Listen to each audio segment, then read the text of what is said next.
I'm Luke, aka Atmosphere RQL, and I'm trying to win my first ever Beyblade tournament. The key emphasis is on the word trying. We're learning fast, we've been trying various combos, and the competition has been fierce. But I wouldn't want it any other way. Playing against other incredible players is what makes this hobby so much fun. So, I'd love to take you on that journey, trying to reach the top, sharing the findings and the learnings as we go, and having a great time along the way. So stick around. We have some amazing content on the way. So how did we get to where we are now? It was Christmas of 2002. On the morning, we went downstairs, opened some presents from the family, and there was Master Draciel and Master Dranzer. So it was my first two Beyblades, and we also managed to get the stadium as well to match. And that kick-started the journey from the very beginning. Had lots of battles with friends and stuff back in the day, but in our area there wasn't really ever any tournaments. And not only that, but there wasn't really any competitive scene in our area too. So V-Force came around, and I guess the hobby kind of just fizzled out as things did back then. New things would come along, the old things would, I guess, lay dormant. And those memories that we have as well. My friend and I had a battle once. I had my Galleon, he had his Dranzer S, and I completely, cleanly sliced the attack ring in a wok, of course. Metal wok, just like Heaven and Tyson's battle back in the anime. And we almost smashed a window in the process with the weight disc, but thankfully we didn't have to deal with that. However, let's fast forward now to 2024. Dranzer S over X project. It was the first Beyblade I'd seen in quite some time. We see the Dranzer S and it's awesome. It looks just like what I remembered it almost. Slightly different parts, of course, on the lower bits, but man, I hadn't seen this stuff in years and I just had to pick it up. Little did I know at the time that this moment would truly have been the kickstart of Beyblade back into my life after 20 or so years. And I discovered a brand new side to Beyblade, the competitive side. We ended up with, well, let's say 3 of the extreme stadiums. I got sent 1 container of the stadium. So that did help me by selling the other 2 for retail price. I wouldn't have a scalp or anything like that. But we sold 2 of them. That helped me get some more bays. And I discovered in the local area, there happened to be a tournament going on. It was a 1v1 tournament. 1 bay for the whole of the match, and for some reason I decided not to use Saw Phoenix, aka Phoenix Wing at the time. Probably a big mistake.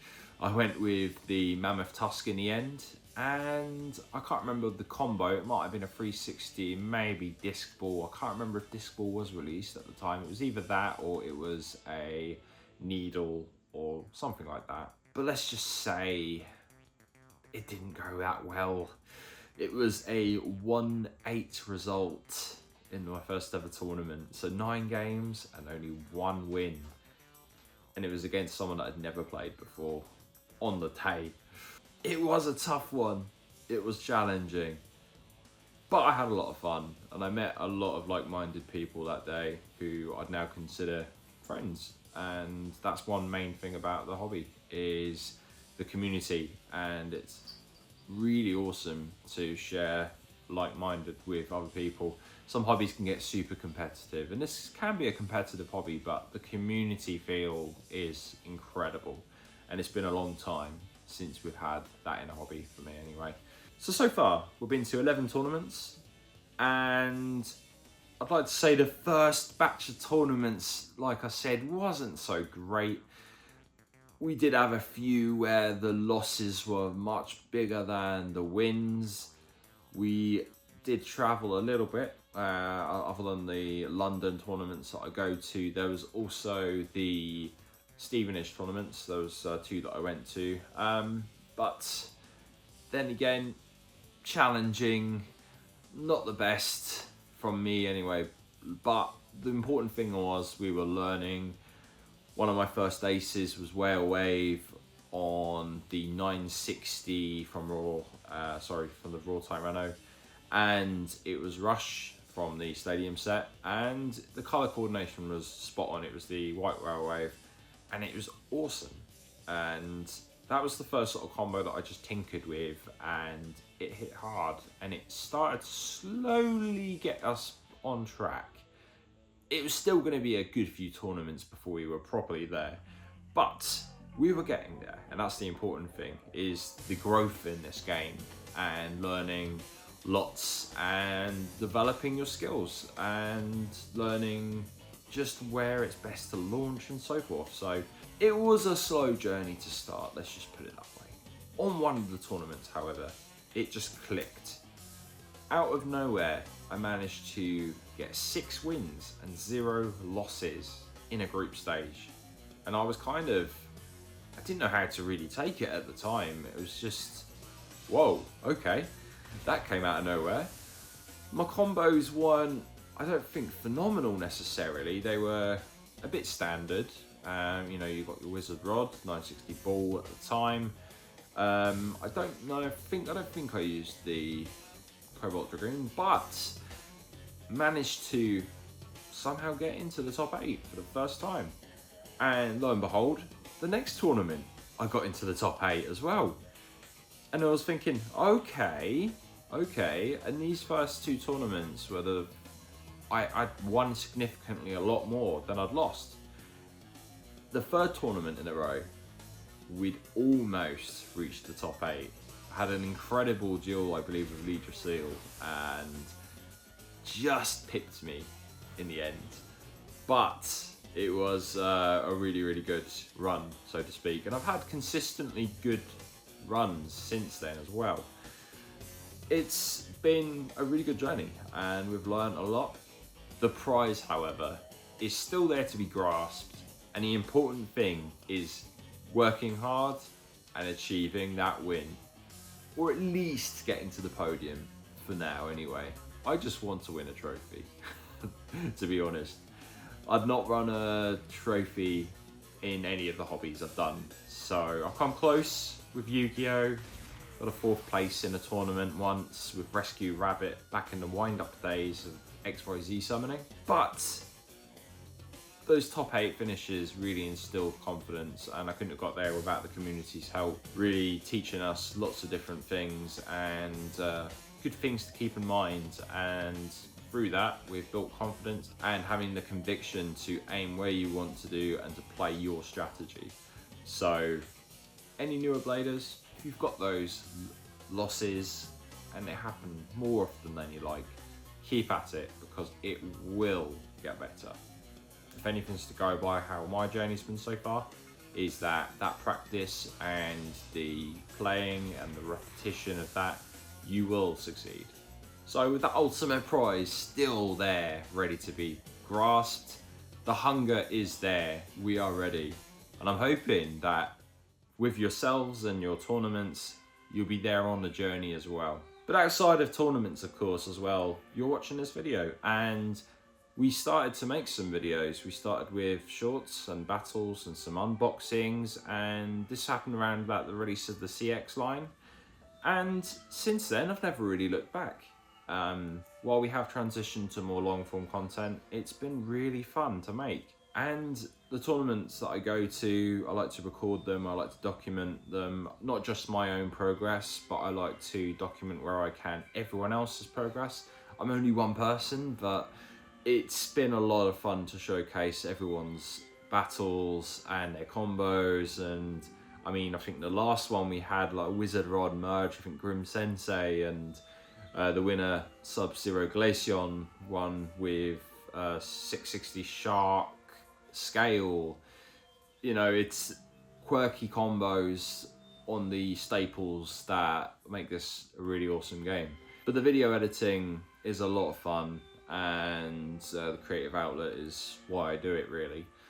And to showcase the community, absolutely one of the main reasons why. So I'm going to keep doing that, of course, but not only that, but also document the modern classic collection. So I mentioned Bakuten Shoot Beyblade earlier, and I'm still a massive fan, of course. And getting things like this that I never could have probably when I was young, having things like this as well. I mean, this actually is a friend's, but I'm borrowing it for this video. But being able to get stuff I couldn't get when I was younger is super cool. And even now to this modern day, being able to get stuff like this wolf hunt here is awesome, to be honest. And being able to expand the collection, and at the end of the day, other than the battling, of course, collecting is also a ton of fun, which I'm sure many of you enjoy, and creating brand new combos and so on. So with the channel, expect there to be a lot of videos covering the tournaments, but also the prep for the tournaments, the combos, the quirky moments as well, but also looking back at the history with the Bakuten Shoot Beyblade. HMS will make appearances. Who knows if the other two series will make an appearance in the future, but there will be plenty of awesome stuff on the way, and I'm hoping that you'll join us on the journey. So what's next? Let's hope for that tournament win. We've got the BBN tournament in November at the end of the month, so that's coming up in just under 2 weeks time. We're going to be doing a training session the week before this weekend coming up, so that's going to be some good fun. And we have the Merry Dismas event in Dis in Norfolk, so meeting the Norfolk Beyblade community is going to be a lot of fun as well, so look forward to that. But alongside that, we'll try and get the newest products where we can. We're going to make some awesome combos, try and make some off-meta combos too that might inspire you to try at your local tournaments, and try and build up some amazing classic content and collection from Bakuten Shoot Beyblade and a heavy metal system. So if you want to grow and develop your skills alongside us, the more the merrier. I'd say Beyblade is perhaps in one of the best positions it's ever been as a hobby. The competitive scene is absolutely thriving from all over the world. Los Angeles has a massive scene there, the London scene growing, the UK scene in general, Philippines, Singapore, and obviously Japan, and there's many other places, of course, that are growing. And it's inevitable that we're going to get some amazing big events, even possibly continental events coming in the future. So it's a really exciting time to get into Beyblade and to be into Beyblade and to learn more and grow. So with dinosaurs like myself coming back into the game with the fresh blood of the new players, it sounds like I'm describing a fighting game almost, like Third Strike or something. From the beginner bladers all the way through to the seasoned pros. Let's go shoot, let's be brilliant to each other, and let's get ready for the next battle.